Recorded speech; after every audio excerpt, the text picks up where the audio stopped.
The sand does not remember. It is a billion tiny shifting fragments, each one a perfect, smooth amnesiac. It covers everything given time. It covers footprints, it covers cities, it covers bones. And it covers truth.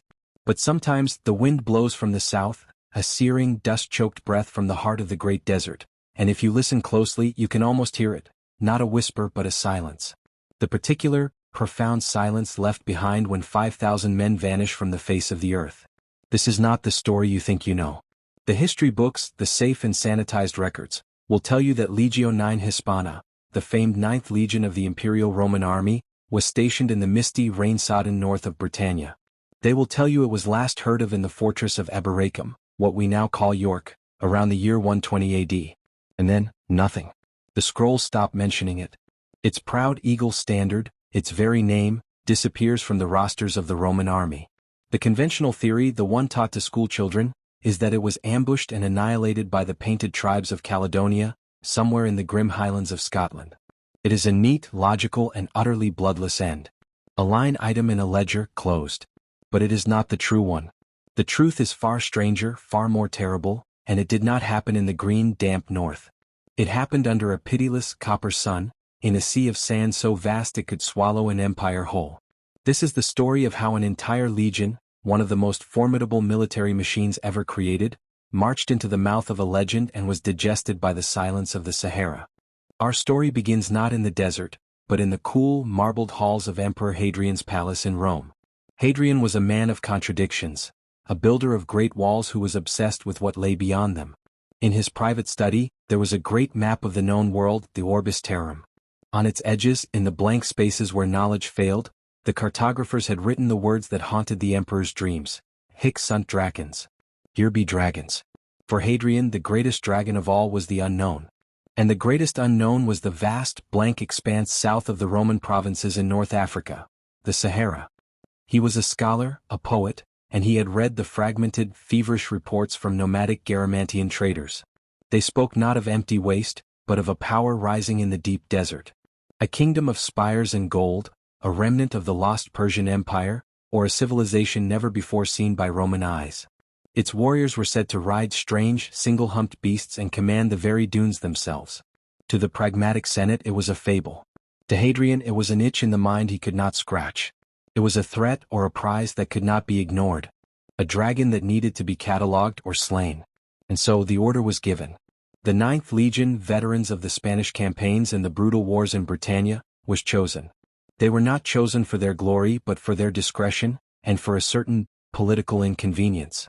Their commander, Legatus Legionis Lucius Valerius Aquila, was a grim, brutally capable old soldier from a patrician family that had voiced quiet opposition to some of Hadrian's reforms. He was too popular with his men, too independent of mind. This mission, a trek into the unimaginable void, was both a supreme honor and a graceful exile. Succeed and his name would be immortal.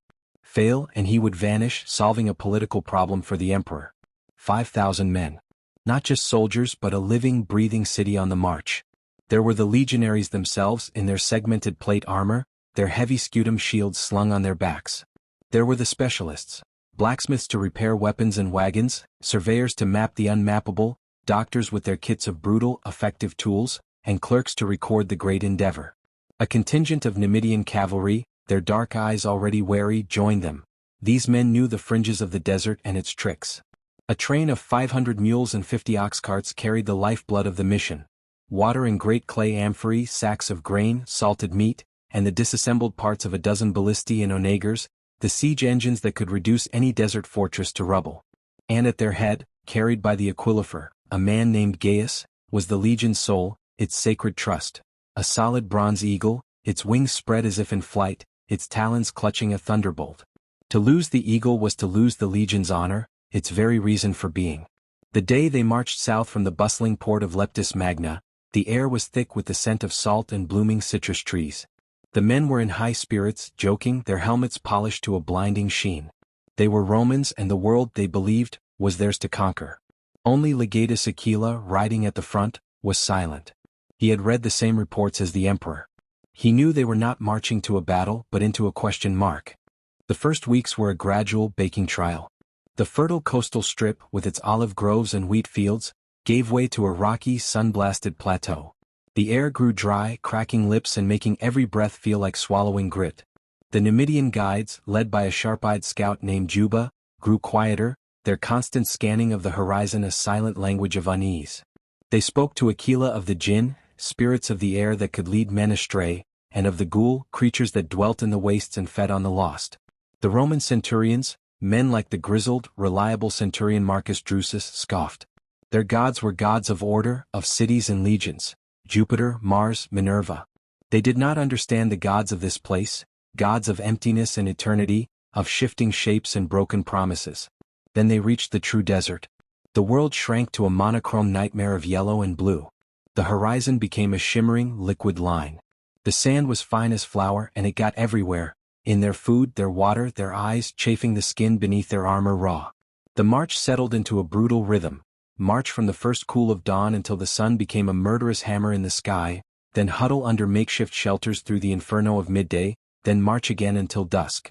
The water ration was strict, measured out by a sour-faced quartermaster. The amphorae for all their numbers were already looking frighteningly low. It was after a month of this purgatory that they found the first sign that they were not the first to attempt this. A skeleton, not buried but half submerged in the flank of a dune, as if the desert were slowly digesting it. It was ancient, bleached white and desiccated to the color of old parchment. But clutched in its bony hand was a sword.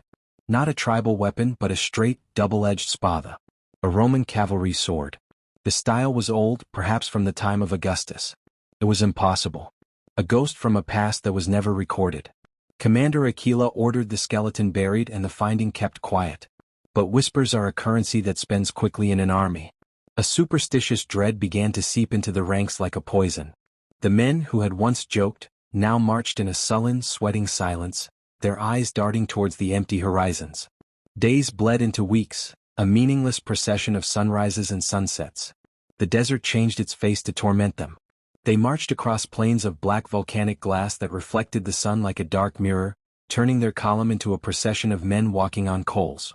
They climbed mountains of sand that collapsed behind them, erasing their path as if they had never been.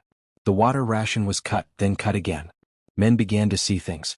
Legionaries would break from the line, shouting about shimmering lakes just over the next dune, only to be dragged back, screaming and kicking by their comrades. At night, sentries reported hearing the sound of distant trumpets, the ghostly clash of arms, when there was only the wind hissing over the razor-sharp ridges of the dunes. The legion was no longer a machine. It was a body beginning to fever. When they found the oasis, it seemed like a miracle sent by Jupiter himself. A cluster of lush, green date palms, a pool of water so clear and cool it made men weep just to look at it. It was not on any of their crude, fading maps. Juba the scout warned Aquila. The place was wrong. It was too quiet. There were no birds, no insects. But discipline, stretched to its breaking point by thirst, snapped. The men broke ranks, a tidal wave of desperate humanity rushing towards the water, throwing aside their helmets and shields. It was then the attack came. They did not emerge from the dunes with a roar. They simply appeared as if they had been standing there all along, rendered invisible by the heat haze. Tall, lean figures swathed in head-to-toe indigo robes, their faces veiled, leaving only dark, kohl-rimmed eyes that held no mercy. They rode the strange, single-humped beasts, camels, moving with an unnerving, swaying grace. They did not scream or shout. They fought in a silence more frightening than any war cry. The Battle of the Mirage Oasis was a brutal lesson in a new kind of warfare. The Romans, trained for the rigid geometry of the shield wall and the javelin volley on open fields, were utterly unprepared. The camel cavalry flowed around their formations like water. The desert warriors fired arrows with a terrifying accuracy from their short, powerful bows, arrows that could punch through a scutum at close range. Their curved swords slashed down from the height of their mounts, finding the gaps in Roman armor. The legion fought as only Romans could. Centurion Drusus bellowed orders, forming a desperate testudo. The ballisti crews, who had managed to assemble one engine, fired a heavy bolt that skewered a camel and its rider, but it was a lone, futile act of defiance in a chaos of swirling dust and death. The Numidians, fighting with a fierce, knowing desperation, were cut down to a man, Juba taking a dozen veiled warriors with him. When the attackers melted away as suddenly as they had come, the silence they left behind was deafening. The oasis was ruined. The pool was choked with the bodies of the dead and dying, the water tinged pink. The legion had lost a third of its fighting strength, and most of its precious water was gone, the amphorae smashed in the fight or poisoned by the blood. That night, under a canopy of stars so bright and cold they felt like shards of ice driven into the velvet of the sky, Commander Aquila stood over the map. There was no council. No debate. His face, etched with new lines of grief and failure, was grim. They could not go back. Their supply line was a phantom. To retreat was to die a slow, parched death in the sand. Their only hope, a desperate, mad hope, was to go forward. To find the city they had been sent to find. To win a victory that could save them, or to find a place to make a final, worthy stand. The march that followed was a descent into a hell not described in any Roman theology. The desert was no longer an enemy, it was an executioner. Men died of thirst, their tongues swelling to blackened lumps, their minds breaking so completely they would offer their own urine to their comrades as a gift. They left a trail of discarded armor, of broken carts, and of their own friends, buried in shallow, sandy graves that the wind would uncover within an hour. The line of march stretched and frayed. The great organized machine was now a scattered, stumbling column of ghosts. The jinn they had scoffed at now seemed very real. Men would wander away from the column, babbling about seeing their wives, their mothers, beckoning from the dunes, and would be found hours later, face down in the sand, their mouths and eyes filled with it, a final, gritty embrace. Aquila, himself surviving on a thimbleful of water a day and a will of iron, forced the eagle-bearer, Gaius, to walk directly behind him. The sight of the golden eagle, still held high, was the only tether holding the remnants of the legion together. It was a symbol that order still existed, that Rome was still with them, even if Rome had forgotten them. And then, on the morning of the 47th day since the oasis, they saw it. It was not a mirage. It did not shimmer or waver. It was solid, real, and it stole the breath from their lungs. A city. It rose from the desert like a dream carved from the very bones of the earth, built of pale, honey-colored stone that glowed in the dawn light. Spires and minarets of impossible elegance pierced the sky. High, formidable walls, smooth and seamless, encircled it, promising shelter, safety, and answers. A sound rose from the parched throats of the 800 surviving men, a croaking, disbelieving cheer that was part joy, part sob. They had done it. They had found the lost kingdom. They had conquered the desert. Centurion Drusus clasped Aquila's arm, his eyes wet with uncharacteristic emotion. Even the legatus allowed himself a rare, grim smile of triumph. They had reached the dragon's lair. As they staggered the final distance, their hope began to curdle into a new, subtle fear. They saw no one on the walls. No banners flew. No smoke rose from within. The city was silent. Not a peaceful silence, but an absolute, unnerving void of sound. The great gates, towering structures of a dark oily wood carved with symbols of suns and strange, coiled serpents, stood slightly ajar. Aquila, with Drusus, Gaius the eagle-bearer, and a dozen of his best men pushed them open. The groan of the hinges was the loudest sound they had heard in days. The city was empty. It was not ruined. It was not destroyed by war or decay.